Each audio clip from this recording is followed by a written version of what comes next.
There is so much music out there that it can really be kind of impossible to know what's worth your time, what's worth studying. Especially if you're first getting into the rep of classical music. And keep in mind, that's not even including jazz or film or rock or metal or whatever out there. Just focusing on classical. It's overwhelming. It's overwhelming to figure out what pieces are you even interested in, what should you know, which ones are really the essential ones, which ones should you study, composition, orchestration, notation, craft, whatever it is that you want to do. When I first got into writing music and learning about classical music, I was a complete novice. I literally knew nothing about it. My experience in music came from playing rock and playing in cover bands, different tunes from the 70s and things like that. Orchestra music and wind ensemble music were kind of a foreign thing for me. I had listened to much orchestral music, not necessarily classical music, by means of film music. But things like John Williams for Star Wars, in particular like the Phantom Menace, really fantastic soundtrack. The movie's okay, it's fine. The Lord of the Rings trilogy with Howard Shore, and even some more out there stuff like Don Davis's score to the Matrix trilogy. Or I guess there's a fourth one now, and a fifth one. I don't really know what's going on there. When people at my school, when I was an undergrad, they're like, "Oh yeah, we're doing Mahler too." I'm like, "Great, what is that? Why are there two of them?" I didn't know anything about it. I didn't know the classical world was not something that I had really encountered. Beethoven 5, ba-da-da-da. I knew that because it was like a ringtone. I didn't know, oh, that's Beethoven 5. It's kind of hard to know where to start. I want to make it easy for you. I want to certainly make it easier than it was for me getting into this world. So what I've done today is I've created a list of 5 scores that are all less than $20 that you can get on Amazon. It just is going to help you get started studying scores. It's going to help you improve as a composer in every different way. My name is Dave. I'm a composer, and if you have no idea where to start in classical music, this is the video for you. So the 5 scores that I'm going to recommend are all Dover scores. So what that means is that they're cheap. Ultimately, that's really what they're not the nicest editions of the scores, but they're inexpensive. Often, several of them are only worth a couple of dollars, and you can have all of the great decisions made by these composers in your hands. They're very cost effective. I've ranked this list. How challenging is it to first get into things that will really challenge you and challenge your ear as you go along. Even inside of that, even looking at the pieces that I'm going to recommend, even that can really be intimidating to get into because, some of these pieces are like an hour long, and Mahler 2 is like an hour 15, maybe an hour and a half, somewhere in there. There's a lot of stuff to choose from. So I'm not just going to recommend the piece. I'm actually going to give you a specific movement to focus in on. All of these scores have score videos online. All of them are going to be available on IMSLP, which means that you can access the score and the recordings basically for free. So if you can't buy the score right now, that doesn't stop you from learning. And that's the biggest thing, is just diving in the pool and getting started learning some of these pieces and getting familiar with it. I do think it is very worth buying the physical score. And the reason for that is that you can write in it. And I know that doesn't sound like, oh, okay, great. It doesn't sound like that's such a big deal, but there is something to be said for having the score and not having it on a computer where you can easily be distracted by whatever other tabs you have going on, and even play some of the parts at the piano, which is like really, really helpful. And I should be very clear. When I say like playing it at the piano, I don't mean like a perfect rendition of the score and it's all transposed. I don't mean that. I mean just one part at a time and seeing how the chords are shaped. Okay, I have trombone 2 here and trombone 1, and this is horn 4, and then this is trumpet 2, and just getting a feel for the layout. That's what I mean. Like, I'm by no means a pianist. Like, I'm just not. I don't really know how to do that. So, but that doesn't stop me from like touching the voicings and seeing how the lines feel in my hand. And that's, I think, a very important part of this. The biggest benefit, if we're being really honest, you can use it as a primer. And what I mean by a primer is that you can actually put it in your environment and make it, it's kind of annoying, but you can use it as a way to remind yourself that you need to interact with it. Put it on your couch so that when you go and sit and watch TV, well, the score's next to you and it's, hey, study me. That's very helpful. Whereas if it's all on your computer and that's away, you lose that. And remember, you can study a score and learn something in less than 5 minutes. It's nice when you can put in thousands of hours. Cool, great. But that's not really what it's about. It's about little small short spurts. Hey, I noticed this thing with the viola part. And by the way, if you need help building a habit, you should definitely check out James Clear's book, Atomic Habits. That's like where I'm getting that from. Super helpful, super worth it, especially if you're like wanting to build a habit. Worth your time. Back to the scores. Now, I'm going to recommend these that you can get them. You can buy them cheap on Amazon. If there is a local music store near you, I always recommend doing that if you can support local. Sometimes it's not possible. Music librarians and music store people are often musicians most of the time. You might get an extra connection out of ordering the book. You never know. It's all music is people. That's how this whole thing works. My hometown had one music store, and it was primarily like for beginner piano, because like that was like the only thing that was going on. It's been replaced by a guns and ammo store. So America.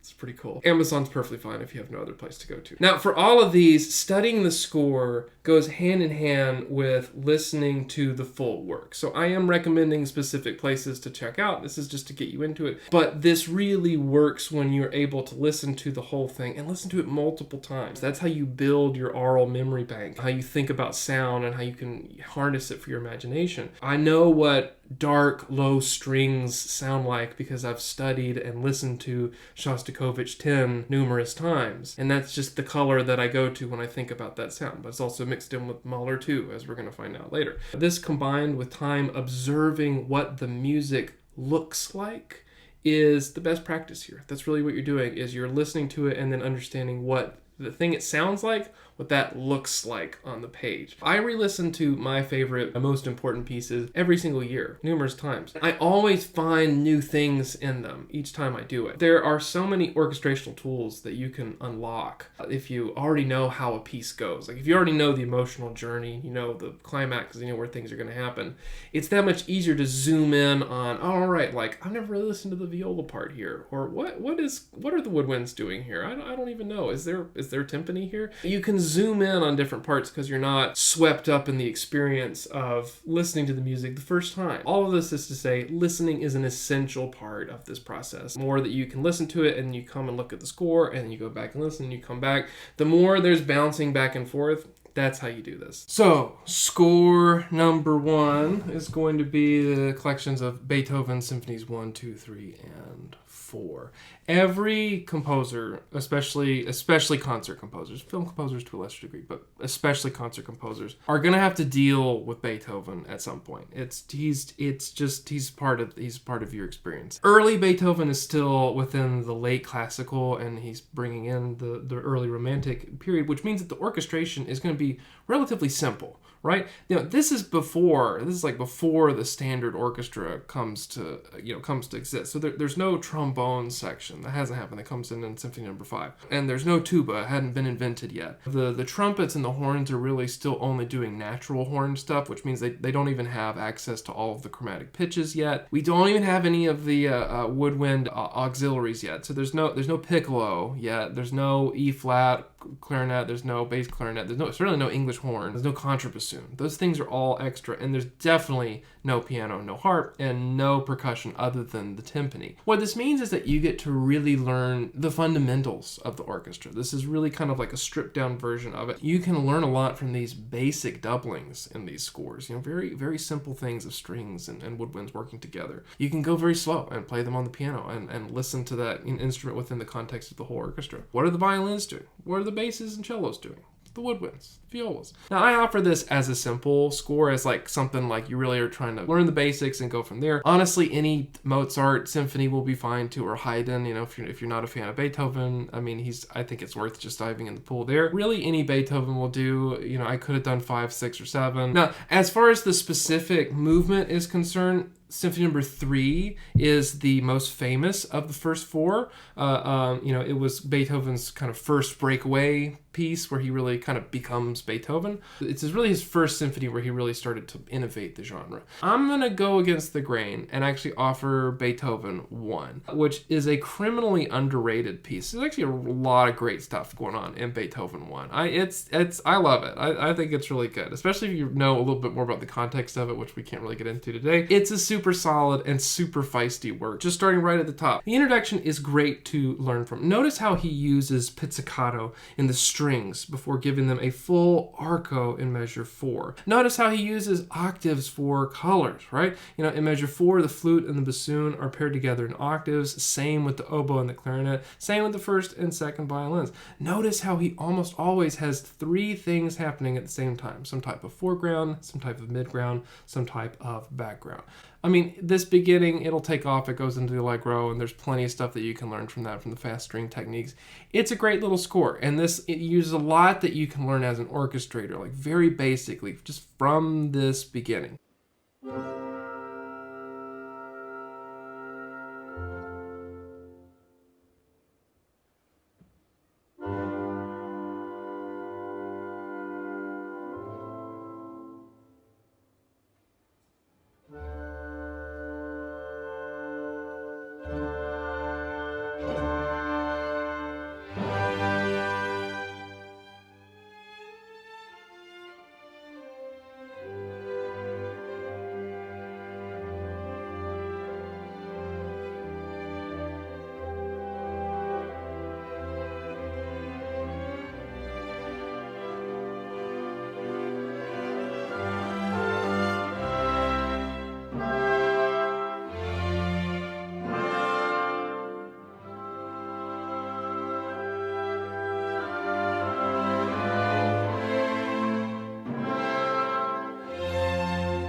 You can buy it new for like $19.95, at least as of today. But like if you look at the old, if you're willing to buy it used, hey, this is $2. $2 US. It's pretty good. Gotta pay for shipping. That's true for all of these, whatever. But anyway, this it's a pretty good deal. Score number 2, I've already talked about it, but it's the planets. They're back. It's a whole thing. Okay, so if you've seen my other How to Get Started Studying Scores video, I've already talked about the planets, especially Mars and Jupiter. They're kind of like 2 of the most popular movements from that whole work. So if you haven't checked that video out, I've linked it below. It's a good place to get started. Go a little more in depth in the process of score study than I'm doing here. But that being said, this is such a great score to learn. I especially because it's so heavily referenced in film music. Like if you're a film person, really is worth your time. If you've ever watched or listened to something like Star Wars, you will recognize it when you study this piece. You're going to be studying this and be like, man, this sounds a lot like Star Wars. Star Wars sounds like the planets, not the other way around. It was originally one of the temp scores. There are many YouTube videos about this, people getting all clickbaity and whatnot. It was the temp score. It's a more complicated score than the Beethoven's, right? Obviously, it's a bit later. It has all of the bells and whistles, has a much larger instrumentation. It's something that's more similar to what you would see in something like a film score orchestra or concert orchestra performance. Is a bit larger than your standard orchestra. Like for instance, it has a bass oboe, which is called the heckelphone, because hey, why not? It has 6 horns rather than the usual 4. It has 4 trumpets, which is larger than usually we only have 2 or 3. And it has a euphonium, which is called the tenor tuba. That's kind of more of a military band instrument. Holst was a trombone player, so he loves his brass. 2 harps. That's a luxury right there. And the organ, and then of course at the very end, the famous the wordless choir. So it's a big score. So just keep that in mind as you're learning this. That many of these forces are a little bit larger than what you may have access to. Every single movement is worth your time. Really, I mean, I've already talked about Mars. I think that's a great score to study, movement to study. Jupiter is obviously fantastic. And those 2 are the most popular for a reason. So there's a reason I mentioned them in the other videos. So while they are also great places to start, I think I'm going to go against the grain here and say that Neptune is actually a very fantastic movement to learn from. It is super underrated. It's not as popular as the others, but there is some really cool orchestration that is going on here. So one quick warning I will say that when you get into this is that if you open it up and you turn to Neptune, which is great, you're going to see that it says bass flute. Okay, now in the UK apparently the bass flute is where what other people will call the alto flute. I had like a mini stroke figuring this out. I was like, what? These are not the right notes. What is going on with this thing? Because the alto flute is in G and the bass flute is an octave lower. If there's anyone who's from the UK, is this true? Is this just a thing that happens over there? Please, if you can comment, I'd be very curious to... The alto flute is in the key of G, so it's kind of got its own transposition. That you work with. So there's no indication of that in the Dover score. So just be aware of that. Notice the writing for the harp. The harp is really, I think, well written for in this. There's moments of bitonality in this, where he's got these G sharp versus an E minor chord. The shimmering that is created by the space and the use of the kind of overlapping runs make this sort of twinkly and kind of make it feel less grounded. Like it's moving, but it's less rhythmic. It doesn't feel like it kind of floats in this way, and I think that's worth really checking out. There's a lot more extended harmony in this movement, like the C major minor seventh, which is the Hitchcock chords, really famous, the Bernard Herrmann thing, and that's all before the choir comes in, which is really a really cool effect. So it's a stellar movement. If you're ever having to create something that's kind of like suspended animation, this is a really great movement to study.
Amazon price, you can buy it new for $15.99, which is cool, but it's even cheaper if you're willing to buy a slightly used copy. That is, or $7. Hey, whatever. Sometimes they'll have a little bit of writing in it. Mine did. Whatever. It's totally fine. You're gonna be writing the crap out of these things anyway. So next score number 3 is Gustav Mahler, Symphony number 2. Okay, this is one of my favorite pieces of all time. It's a roller coaster of a piece. It's the fifth movement alone is like a masterclass in everything. Everything is good. The orchestration is good. The scoring is good. The writing for choir is good. Just everything. It is a super long and very daunting work. Like it's intense in a different way than many other scores. But it is so worth your time studying this piece. And plus, the Dover version actually comes with Symphony number 1, which is an excellent piece. It's very, very much worth your time. It's a very good deal to get both of them. It should be noted that in this, the instrumentation is enormous. Yeah, this thing is crazy. So this is like far and beyond what you would normally have access to, but I just want to read it just so that you have an idea, right? Okay, 4 flutes, that's already a lot. That's like twice the normal amount. We got 2 oboes, 2 of which are English horns. And the 4 flutes also all have piccolos. 4 piccolos. That should be illegal, right? That's like playing with fire. Okay, 2 English horns, that's nuts. 3 clarinets and a bass clarinet. Okay, fine. 2 E-flat clarinets. That's somehow worse than the 4 piccolos, right? 3 bassoons, 1 contrabassoon. So 4 of those guys. Again, so we've got at least quadruple wins. Then you get to the brass. There are 10 horns. Not 4. Not even 6. 10 horns. Some of them are offstage. 8 to 10 trumpets, a couple of which are used offstage. That's... Okay, all right. 4 trombones and then the tuba. Okay, fine. 7 timpanis. There's a million percussion. That's fine. Okay, 2 harps, organ, and then this is true. Besides there's a soprano soloist, there's an alto solo, and then obviously you have the full choir. So it's already crazy. But my favorite is literally the largest possible group of strings imaginable. Okay, it's big. This is on an exaggerated scale. That's going to be different than, like if you get to go to school for composition, and you have your orchestra reading at school.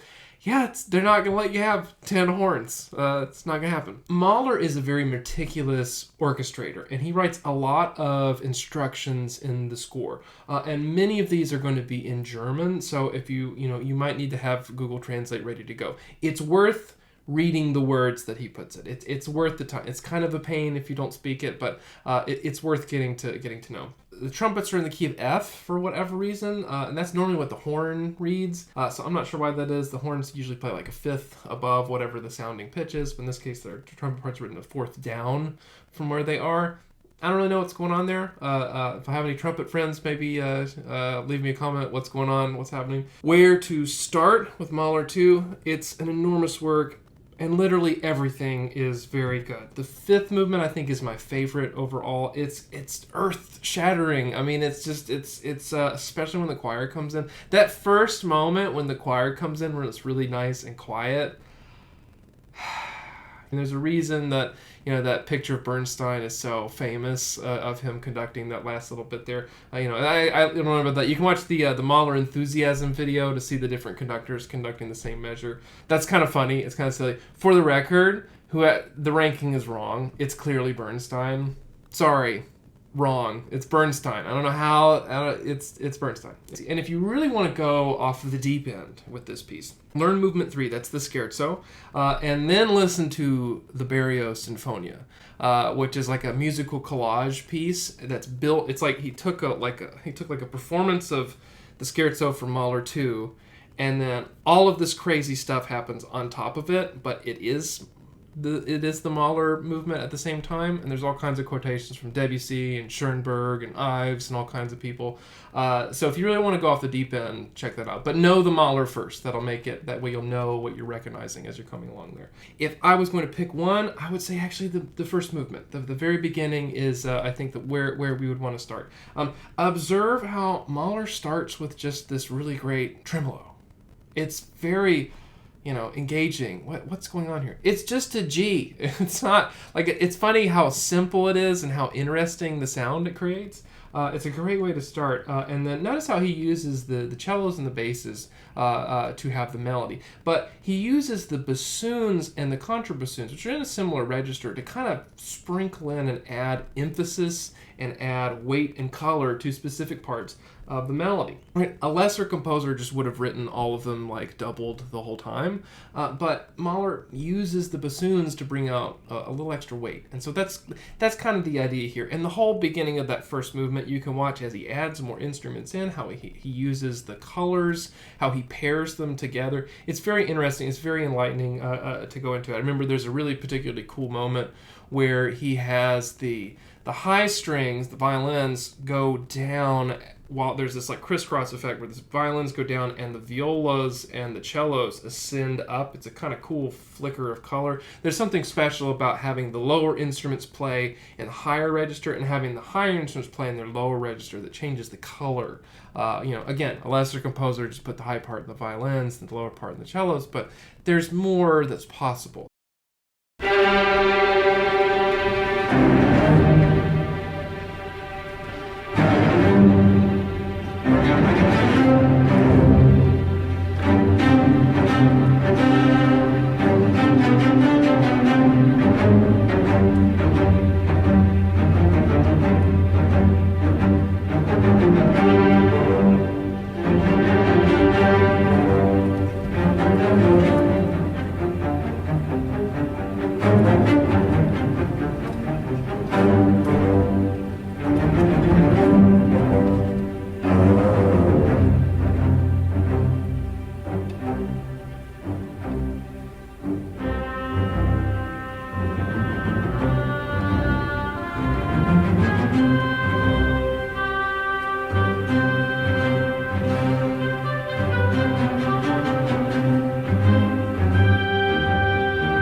Let me know when you listen to this whole thing, especially when you listen to Movement 5. If you've never listened to classical music before, just and you don't know Mahler 2, go ahead and just put on that thing and just listen to it. Let me know. I'd be very curious what your experience was. I vividly remember listening to that. Okay, so Amazon price is going to be, and buy a used copy that is good for like $12.99, $12.95, $14, something like that, or 10 or whatever. Yeah, pretty affordable. And Mahler 1 is no joke too. So good piece, good deal. Okay, so the third one is going to be Hector Berlioz' Symphony Fantastique. This piece is completely insane. Especially, we don't have time for it today, but just look up the story about how this thing was made. It's insane. It's pretty crazy. Berlioz is pretty nuts. But he is one of the most innovative and interesting orchestrators of all time. This piece was written in 1830. The techniques that it is using are way, way farther ahead of the things that are going on, around him. And really, many of those techniques become kind of standard about like 100 years later. It's pretty remarkable. Now, the Dover version of the score comes with Herald in Italy, which is it's fine. It's mid. I don't know. It's not really that special. I'm probably making viola players mad, but it's fine. It's not Symphony Fantastique, that's for sure. Now, one of the things I need to warn you about when you look into this is the instrumentation. Now, the instrumentation, you're going to find discrepancies in this score versus when you watch performances of it. And that's because there are different practices to it. There are period performances which use the instruments that Berlioz wrote for in the time that he was, writing for it. Because many of these, like the Serpent and the Off-Glide, did not stick around in the orchestra, which is good. The Off-Glide especially is kind of a stupid instrument. It's not, I don't know. It's we're not missing much without it. But so those are usually played by the tuba nowadays. So I've linked performances that are of the period practice and then of the modern take, and this score follows more of a modern version of it. Okay, so where to start with this thing? Well, all of the movements are good. I'm especially connected to movements 2, 4, and 5. I think you can learn from all of them. 5 is kind of the most famous. It's the one that has the Dies Irae, and it has kind of the most iconic, special effects and special orchestration effects that he's got going on there. But I'm actually not going to go against the grain on this one. I'm going to recommend the most popular movement from that, which is movement 4, the March to the Scaffold. There's a lot that's going on here. Berlioz has got such an imagination with it. Notice at the very opening, this idea of having the double basses divisi. There's no clarity that's going to come from this. Like, we're not going to hear a very crystal clear G minor triad there, but that's not the point. The point is to muddy the sound, give it this kind of thumping, I don't even know what verb to use, some kind of, it muddies it. It makes it a little less clear, a little more of a thud. As they're moving forward. The way he uses the bassoons to kind of complement and add depth to the horn sound, kind of making like a larger horn section with the use of the bassoon. There's all kinds of stuff, and that's just like right at the very beginning. Say nothing of the timpani marking that he's got there. Rehearsal 56 is a particularly fun moment. Notice how the low voice melody, ascends, and it's accompanied with this sort of like psycho-style thrusting string thing going on, which is pretty cool. Pay attention to how Berlioz, adds these elements in to make the crescendo explode into a full orchestral tutti. What octaves does he use? Who is he pairing together? You can get so much from this score.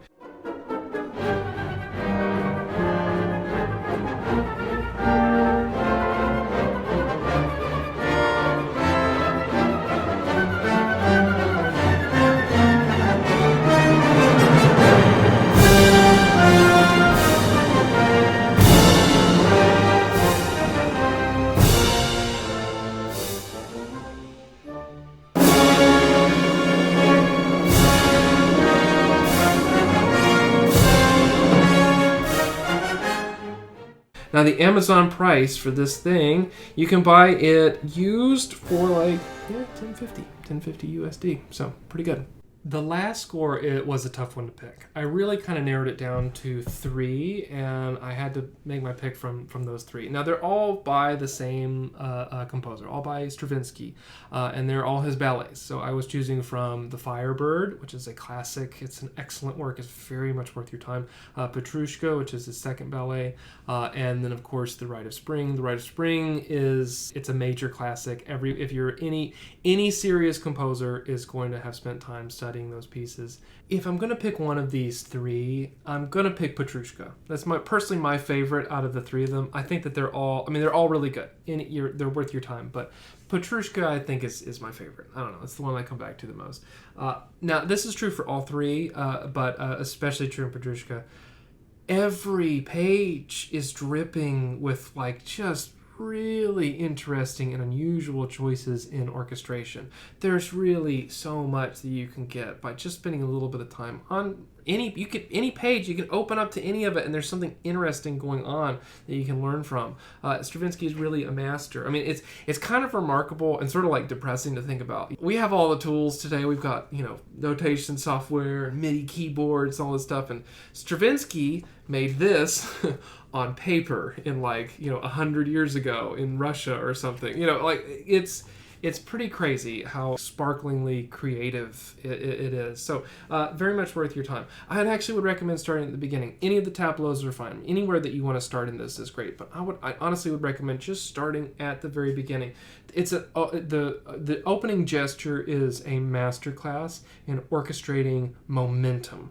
Orchestral momentum. That's what he does so well. So notice how he uses the violins and the piano working together as this little rhythmic shelf idea, and then notice how that gets tossed over to the harps. Notice how the flutes and the oboes, and even using the upper register of the cello, are all kind of soaring above that rhythmic texture. The build up to the entrance of the trumpets is really, really well done, and makes it really satisfying when we have all of this different rhythmic stuff going on, and then finally when we have a strong orchestral tutti, it's coupled with this sort of rhythmic unison that really just makes it stand out, and it's really emphasized.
That's how you orchestrate. That's how you do it. For a couple of last points with this, I'm offering these scores as a way of getting started, and that's the biggest thing. Is if you're not used to studying scores or you're new to classical music, just dive in. There's no perfect place to start. I think these are about as good as you can get, but however you get into it is however you get into it. So if you played in band or you played in orchestra, and there's a score that you really liked, go get it. Find it if you can. If it's by a living composer, reach out, ask them. them, hey, can I have a copy? There's so much out there to check into. If you have access to a music library, like let's say there's a university in your town that has a music school, they may have a music library. You might not be able to check out stuff, but you could probably go in and take a look and see what's going on there. That can be a great resource. And if not, there are tons of score videos, and IMSLP is always available to you for things that are outside of the copyright. The biggest thing, get scores that you connect with. This is a way for you to discover things, but if you already have pieces that you like, you're going to learn that much faster from them. So at the end of the day, that's what I recommend is starting with those. Thank you so much for hanging out with me. It means the world to me. I really appreciate it. If you will, would you take a moment to subscribe and like the video? This helps me reach even more people, and that's very meaningful to me. So if you can do that, that would be really greatly appreciated. And since you totally liked the video and totally subscribed to it, I of course have a bonus score to show you. So that bonus score is Tchaikovsky's The Nutcracker. The Nutcracker is in many ways the greatest piece of music that's ever been written. No, I'm kidding. I just want to see if you're paying attention. It's not the Nutcracker. I mean, I'm not going to knock it. It's actually got some pretty good orchestration in it, but it's not the bonus score. The real score is Gene Sibelius' Symphony No. 2. The Dover edition does come with Symphony No. 1, and that is a great piece. It's actually one of the first ones that I played by him. For me, Sibelius is one of my favorite composers of all time. He's highly influential to me. I love his super long phrases and super long melodies, and he's a very interesting orchestrator. He's not as flashy as many of them. In fact, many people kind of don't think of him as a really prime orchestrator. Many composers like Mahler comes to mind where their orchestra for each symphony and things like that tend to get bigger and tend to use more instruments and try more unique combinations and have larger forces and that sort of thing. And Sibelius very much does the opposite. His often shrink. His largest orchestra is actually in his first and second symphonies, and it tends to get smaller from there, actually cutting things away. So he's a very deliberate orchestrator and very much is focused on his fundamentals and really just using that core of the orchestra. And there's a lot to be said for that I think is really admirable. To show you an example of how he orchestrates, he's very deliberate with how he uses limitation. There's a moment in Symphony No. 2, it's in the first movement, where he introduces a theme, but he only uses the violins. And there's actually no accompaniment that goes on anyway. It's literally just the theme by itself. It's completely stripped down.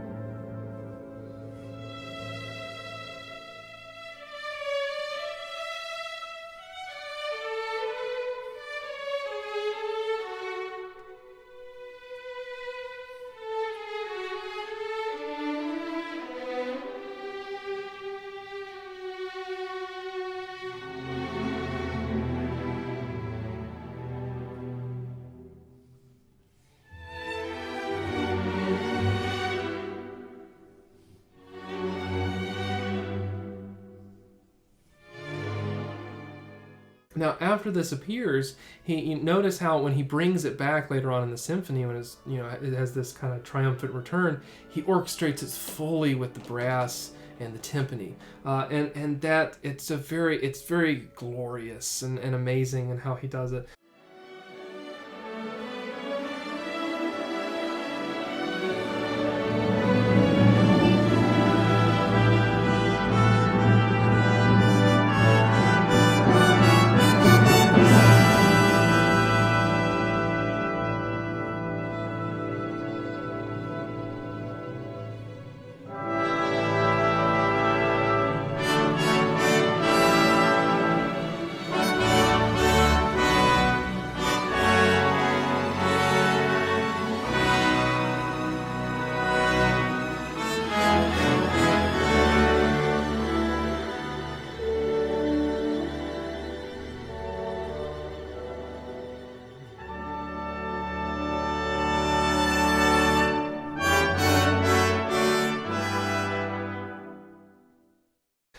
The whole work is really worth your time. There's some really phenomenal there's phenomenal stuff throughout. The second movement, the build up of movement 3 actually breaks straight into the fourth movement, kind of like a Beethoven thing. That's what happened in Beethoven 5. Yeah, it's pretty remarkable how that's done. The whole finale of it is really, really. It's a special piece. It's one of my favorites. So that's it. Start at the beginning. Start studying from movement 1 and just move your way forward with it. You're gonna get a lot from the score, I think. So that's it. Tell me, what did you think of this list? Do you agree with it? Do you disagree with it? If you're new to classical music or you're new to studying scores, which one is your favorite of these, or is there one that you wish had been included? Maybe there's some Harold in Italy people out there who are like, yeah, you're sleeping on it, man. I don't know. Anyway, but thanks for hanging out with me. It's always appreciated. Leave me a comment. I'd love to hear from you. I read every single one. Best of luck to you. And remember, at the end of the day, just get started. Any score is fine. You can learn in 5 minutes from something. So don't sleep on it. Just get started, and you're going to make your future self that much better of a composer by the things that you do today. So best of luck. See you later. Bye.